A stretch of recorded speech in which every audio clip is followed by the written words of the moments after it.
Hello Tacticians and welcome back to the Raid series. Today I'm presenting my research on jebaiting the new and smarter Mortarion on his King of the Hill map with a Neurothrope team when your guild has taken down Corrodius, rendering Mortarion too slow to reach the low ground on turn 1. The fight shown is at the Legendary 5 difficulty and the strategy seems reasonably reliable, assuming you don't get too many Poxwalkers.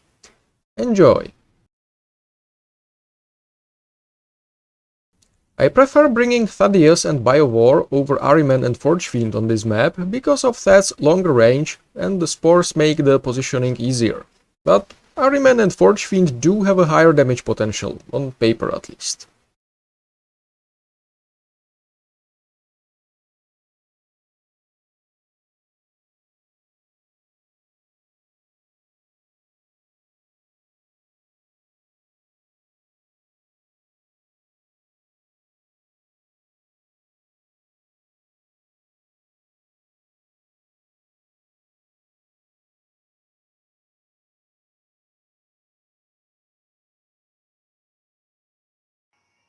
With Corrodius dead, we need to position like this to bait out the first lantern on turn 1 in the right way. Mortarion still wants to use it on a Psyker and the Neurothrope needs to get in its range if it is to hit Morty on the second turn to get the Parasite going, so the bait needs to be also a Psyker and one more unit. A Spore is perfect for the job. Make sure to drop it further from the hill so that it doesn't splat on Morty's face on turn 2. A Poxwalker could spawn from it and interfere with the Melody Boys drop.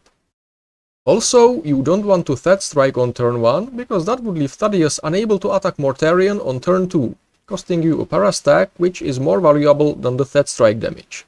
But make sure to only move Thaddeus 1 hex ahead to keep him out of the potential lantern range. With the bait properly set, Mortarion will reliably do this. Time to begin para stacking.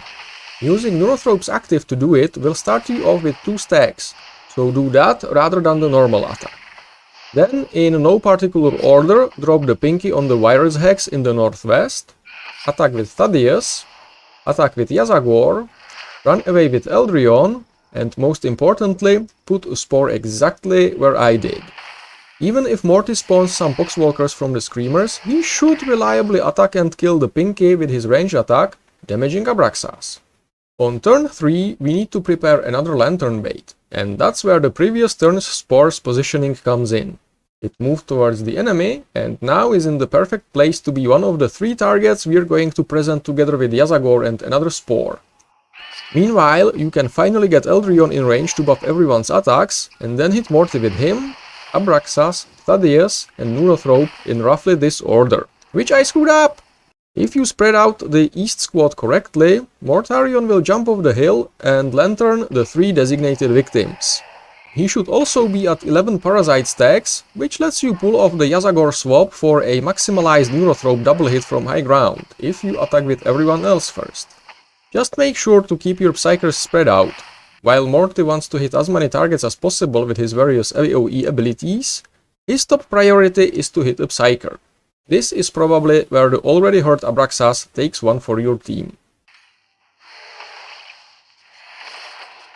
On this turn, keep covering the hill with your units to prevent Mortarion from getting back on it.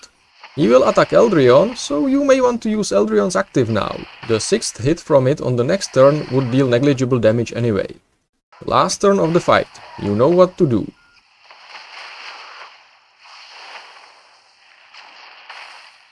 Well, that was a pretty decent hit if I do say so myself.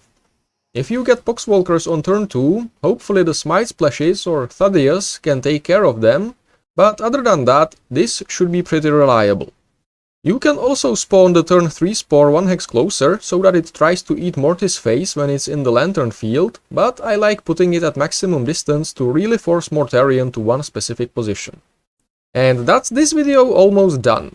If we manage to fight Mortarion on this map again, I'll look into baiting him without killing Corrodius. But for now, all that's left is to thank you for watching and to express my hope that I will see you in the next one, Tactician.